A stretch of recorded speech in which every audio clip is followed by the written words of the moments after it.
स्वागत है आपका आपके अपने YouTube channel advocate deep legal hub में। आज के इस वीडियो में हम बात करेंगे एक ऐसे मामले के बारे में जिसमें 498, 323, 504, 506 और 34 आईपीसी के मामले को हाईकोर्ट के द्वारा रद्द कर दिया गया। और ये जो क्वेश्चन की गई थी ये किन आधारों पर की थी, हाईकोर्ट ने किन किन बातों पर ध्यान दिया, किस तरीके से इसमें टिप्पणी की और इसमें किन किन मामलों का हवाला लिया, इन सबके बारे में आज के इस वीडियो में आपको बताया जाएगा।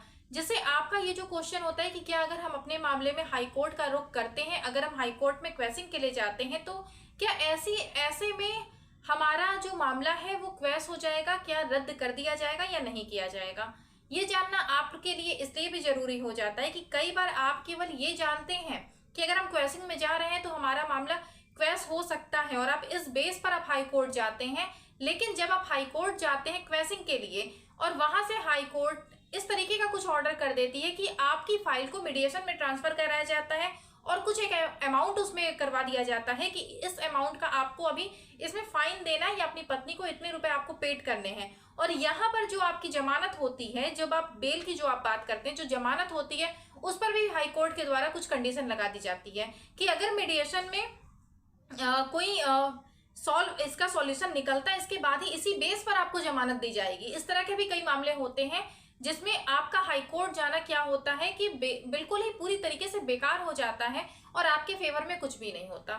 तो ऐसे में आपका ये जानना जरूरी होता है विभिन्न वीडियो के माध्यम से या जानकारियों के माध्यम से कि क्या आपके केस में अगर इस तरह की कोई भी स्थिति है और आप जाना चाहते हैं तो आपको फायदा होने वाला है या नहीं होने वाला है। तो हम बात कर रहे हैं ऐसे ही मामले की जिसका हम आपको केस टाइटल बाद में बताएंगे, वीडियो के लास्ट में हम बताएंगे। इस वीडियो में हम आपको बहुत सारे ऐसे केसेस हैं जिनका हम आपको हवाला देंगे, जिनमें हम आपको बताएंगे कि 498A के ऐसे मामले में क्या हुआ था, हाईकोर्ट ने क्या टिप्पणी की थी।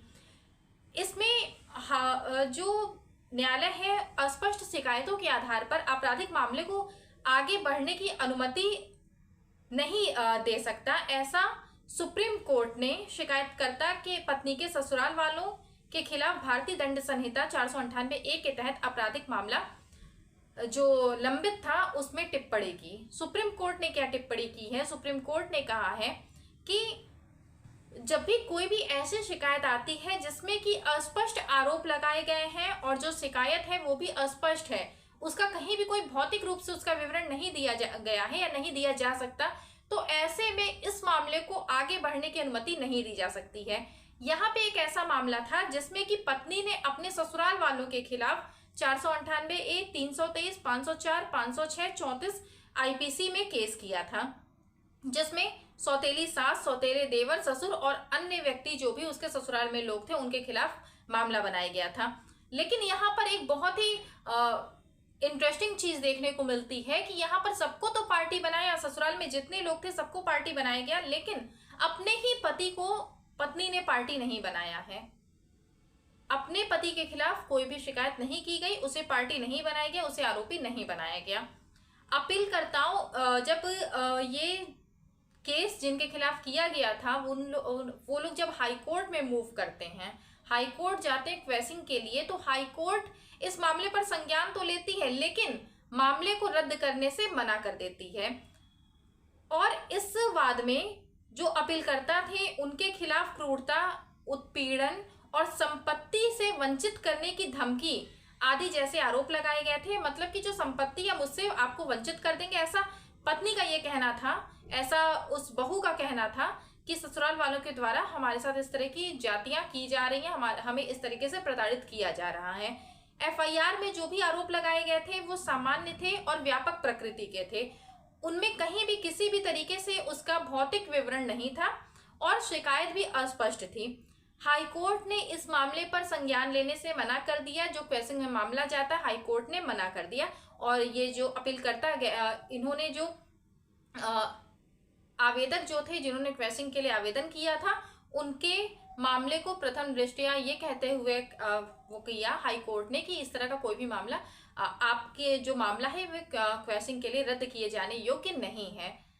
इसके बाद फिर ये लोग जाते हैं सुप्रीम कोर्ट में, अपील करते हैं इसके खिलाफ, क्योंकि आपको ये पता है कि अगर आपको हाई कोर्ट से भी न्याय नहीं मिल रहा है तो सुप्रीम कोर्ट का रास्ता खुला है। तो सुप्रीम कोर्ट जाते हैं और वहां पर आपराधिक कार्यवाही को रद्द किया गया और ये माना गया कि ये जो आपराधिक कार्यवाही है ये केवल अपीलकर्ताओं को परेशान करने के इरादे से की गई है। शिकायतकर्ता द्वारा अपीलकर्ताओं के खिलाफ लगाए गए विभिन्न आरोपों पर चर्चा इसमें जो किए थे वो जस्टिस नरसिम्हा द्वारा किया गया और उन्होंने ये कहा कि इसमें किसी भी अपराध की कल्पना का अभाव है और ये जो जिस तरीके के अपराध की का संज्ञान लिया जा रहा है, जिस तरीके के अपराध की बात की जा रही है, ऐसा अपराध असंभव है। अगर हम इसको एज अ समरी अगर हम बोलें, अगर हम आपको ये बताएं कि इसमें किस तरह की बातें की गई या इसे अगर हम संक्षेप में समझना चाहें तो हम ये भी समझ सकते हैं कि जो माननीय सर्वोच्च न्यायालय है उन्होंने कहा कि सर्वव्यापक बयानों या अस्पष्ट आरोपों के आधार पर आपराधिक मामला दर्ज करना अनुचित होगा क्योंकि इससे पक्ष के साथ जो पक्ष है उनके साथ अन्याय होगा। तो इस तरह के मामले को दर्ज नहीं किया जाना चाहिए। अब जिन मामलों का इसमें जिक्र किया गया है हम उनकी बात कर लेते हैं। तो सबसे पहला जो जिक्र इसमें किया गया वो किया गया मोहम्मद वाजिद और अन्य बनाम उत्तर प्रदेश राज्य का।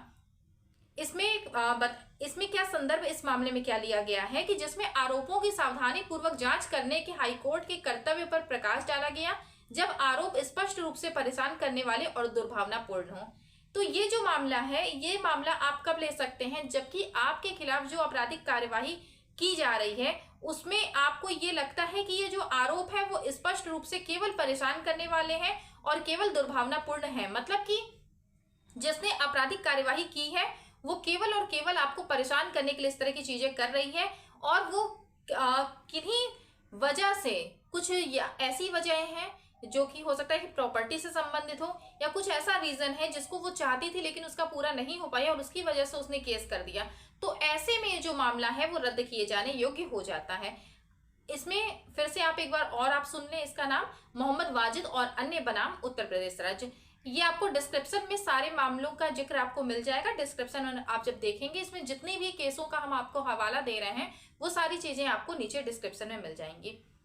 इस मामले में यह देखते हुए कि पति को आरोपी नहीं है, न्यायालय ने यह टिप्पणी की कि इस मामले में जो एफआईआर है वो बहुत ही अनोखी है क्योंकि शिकायतकर्ता ने अपने पति को आपराधिक कार्यवाही में शामिल नहीं करने का विकल्प चुना है, खासकर जब सभी आरोप दहेज की मांग से संबंधित हैं। ऐसा प्रतीत होता है कि शिकायतकर्ता और उसके पति ने अपीलकर्ताओं के खिलाफ दीवानी और आपराधिक कार्यवाही की शुरुआत आपस में बांट ली है। जबकि पति ने दीवानी मुकदमा दायर किया है, उसकी पत्नी शिकायतकर्ता ने आपराधिक कार्यवाही शुरू करने का विकल्प चुना। दिलचस्प बात यह है कि एक कार्यवाही का दूसरे से कोई भी संदर्भ नहीं है। मतलब ये जो आरोप लगाए गए थे उसमें न्यायालय ने, माननीय सर्वोच्च न्यायालय ने बहुत ही एक अनोखी चीज इसमें पाली कि ये जो मामला है ये पूरी तरीके से ऐसा ही प्रतीत होता है कि ये केवल किसी तरीके का बदला लेने के लिए किया गया है क्योंकि पति को आरोपी नहीं बनाया गया। और वहीं अगर हम ये देखें कि पति ने सिविल कार्यवाही की है और पत्नी ने आपराधिक की है, मतलब जो संपत्ति से संबंधित कार्यवाही है वो पति के द्वारा चलाई जा रही है और अब उसी मामले को किस तरीके से बढ़ाया जाना है, जबकि मामला कहीं से भी एक दूसरे से संबंधित नहीं है, लेकिन परेशान करने के इरादे से पत्नी ने इस तरीके से क्रिमिनल केस कर दिया अपने ससुराल वालों के ऊपर। न्यायालय का मानना था कि एफआईआर का उद्देश्य केवल दीवानी विवाद में उनके हित को बढ़ाना है। न्यायालय ने समझ लिया कि एफआईआर का जो उद्देश्य है वो केवल और केवल दीवानी मामलों को बढ़ाने के लिए और अपने हित में एक फैसला लेने के लिए किया गया है। इसी के साथ साथ दूसरा जो केस था उसका क्या हवाला देते हैं, उसमें एक है उषा चक्रवर्ती बनाम पश्चिम बंगाल राज्य। इसमें फैसले का हवाला दिया गया जिसमें न्यायालय ने सामान्य अस्पष्ट बहुविध आरोपों के कारण आपराधिक कार्यवाही रद्द की थी। आपराधिक कार्यवाही किस लिए रद्द की गई थी इस मामले में? अस्पष्ट और बहुविध आरोप जो थे उसकी वजह से आपराधिक कार्यवाही को रद्द कर दिया गया था। मामला क्या है? उषा चक्रवर्ती बनाम पश्चिम बंगाल राज्य। इसके बाद फिर कहकसा कौसर जो कि 498A पर बहुत ही एक अच्छा जजमेंट है, कहकसा कौसर बनाम बिहार राज्य।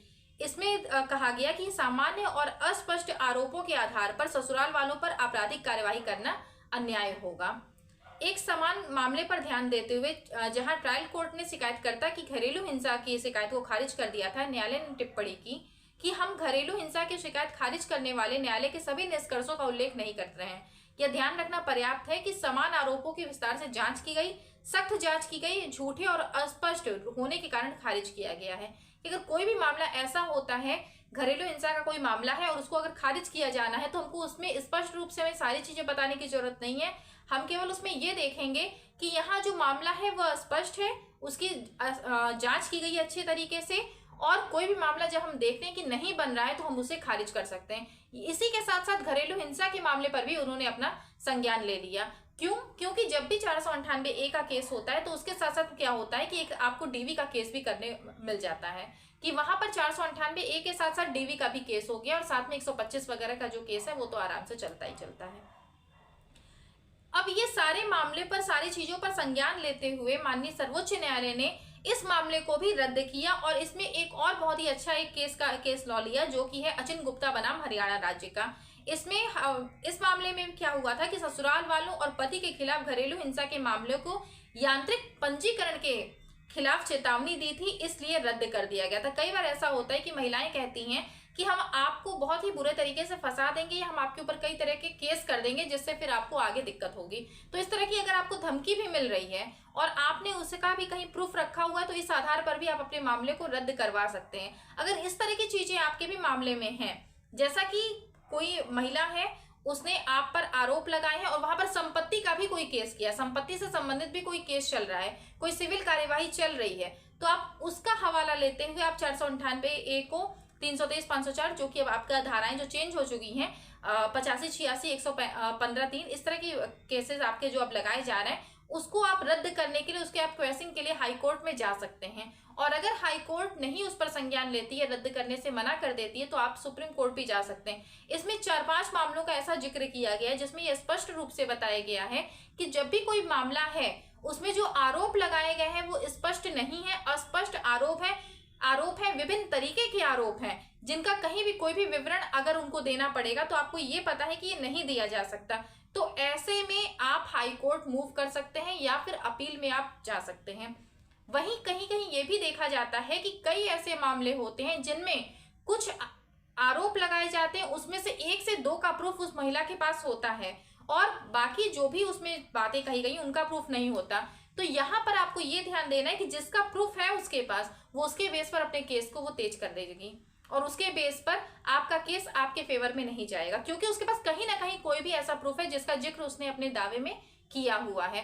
तो ऐसे में अगर आपको ये लगता है कि आपका जो मामला है वो क्वैश हो जाएगा, तो ऐसा बिल्कुल भी नहीं होगा। इसमें आपको क्वैशिंग में जाने की, अगर आपको एक बार आपको ट्राई करना तो आप कर सकते हैं, लेकिन अगर आपको ये सलाह चाहिए कि जाना चाहिए या नहीं जाना चाहिए तो आपसे यही कहेंगे कि ऐसे में आपको क्वैशिंग में नहीं जाना चाहिए।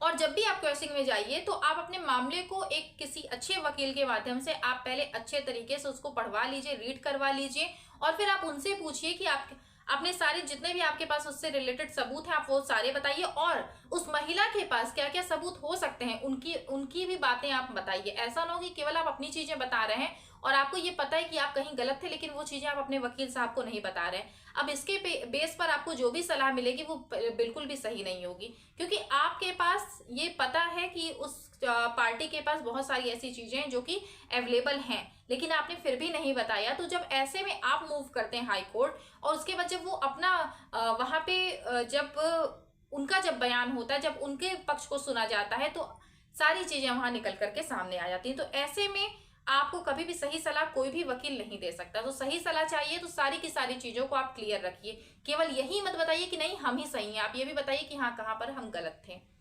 इसके बाद फिर आप अपना हाई कोर्ट में मूव कर सकते हैं, आप क्वेश्चन के लिए जा सकते हैं। वहां अगर आपको नहीं, वहां पर भी आपको न्याय मिलता है तो आप सुप्रीम कोर्ट जा सकते हैं, वहां का भी दरवाजा आपके लिए पूरा खुला हुआ है। अगर आप सही हैं तो आपको न्याय जरूर मिलेगा, कहीं भी अगर आप गलत हैं तो वहां पर आपको थोड़ी बहुत दिक्कतें हो सकती हैं।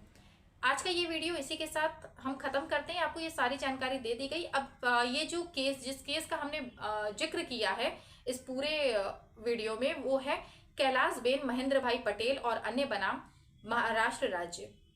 इसका जो अपील नंबर है वो 4003/2024 है।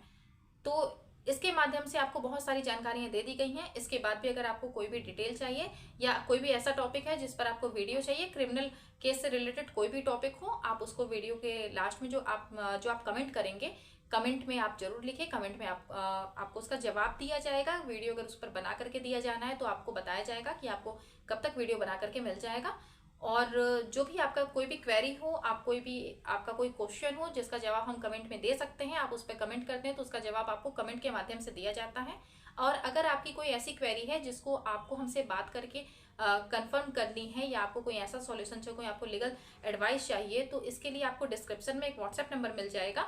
उस नंबर पर आप व्हाट्सएप करिए, आपको वहां से पूरी डिटेल मिलेगी किस तरीके से आप अपॉइंटमेंट लेकर के हमसे कांटेक्ट कर सकते हैं। वीडियो को लास्ट तक देखने के लिए बहुत बहुत धन्यवाद। जिस भी टॉपिक पर वीडियो चाहिए उसको आप बताइए, आपको उस पर वीडियो बना करके दिया जाएगा। धन्यवाद।